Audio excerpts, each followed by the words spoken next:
Hi everybody, today we're going to look at the Central Limit Theorem using Desmos. A population follows a normal distribution with a mean of 199.6 and a standard deviation of 44.9. Let's find the probability that a single randomly selected value is less than 205.4. To do that, we'll go to Desmos. In Desmos, I can type in normal dist, and then I want to enter the mean of 199.6 and the standard deviation of 44.9. I'll hit zoom fit so I can see the graph. Now I'm going to click the arrow down. Since we're looking at the area less than 205.4, we hit left and we enter 205.4.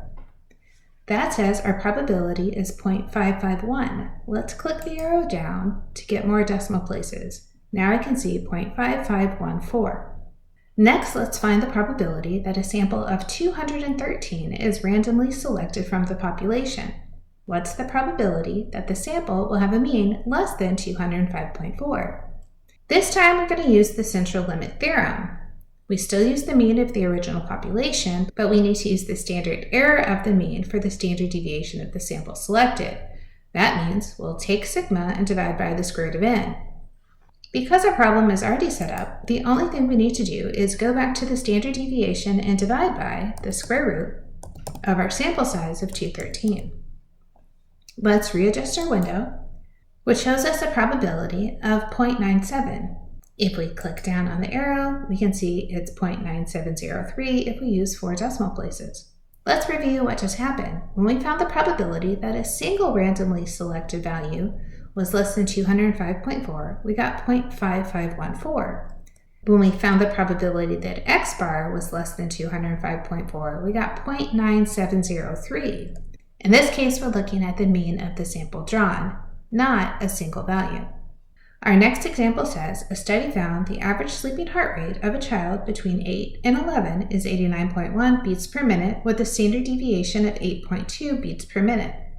If we assume the heart rates were normally distributed, find the probability that a randomly selected child would have a sleeping heart rate over 95 beats per minute. So back to Desmos.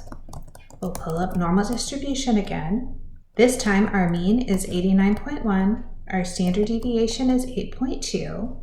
We'll click the arrow down and we're going to select right because we're trying to find the probability that a child has a heart rate over 95. So over 95 goes to the right, we'll put in 95. Let's hit zoom fit, which shows us our area of 0.236 in the right tail. If we click down on the arrow, we can see this is actually 0.2359. Let's say a group of 67 children are selected from the study. What's the probability that the average of their heart rates is over 95 beats per minute? Back to Desmos, we are going to change the standard deviation to the standard error of the mean, which means we'll divide by the square root of 67, which is the number of children in the sample. Let's hit zoom fit. We're keeping the greater than or equal to 95, but notice this really small number. If you click the arrow down, it shows you 1.93728 times 10 to the negative 9. This is essentially 0. 1.9 times 10 to the negative 9 means we have 0.123456781 as our answer. We have 8 leading zeros before the 1 as our first significant digit.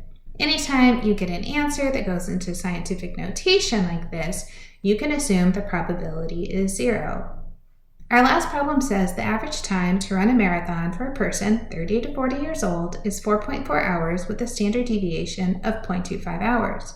Assume the distribution of time to finish a marathon is normally distributed. Find the probability that a runner finishes a marathon between 3.8 and 4.2 hours. Back to Desmos, we type normal dist again. We have an average of 4.4. We have a standard deviation of 0.25. We'll click the arrow down. It already shows enter, so we're ready to enter our values. We have 3.8 to 4.2. Hit zoom fit. This shows us our bounds of 3.8 to 4.2. It also displays our area of 0.204. Lastly, let's find the probability the mean running time for a group of 15 randomly selected runners is between 3.8 and 4.2. We'll grab the 15 and use it in our standard error of the mean. So back to Desmos, we're going to divide our standard deviation by the square root of 15. When we hit zoom fit, we really don't see the area displayed on the graph. It is far in the left tail, but we can see our value of 0.001. Again, click down if you want to see more decimal places. As a quick recap, remember that when you're finding the probability for a single value, you use the normal distribution with the mean and the standard deviation. When you're finding the probability for the mean of a sample, you use the Central Limit Theorem, which means you use the mean and the standard deviation divided by the square root of n.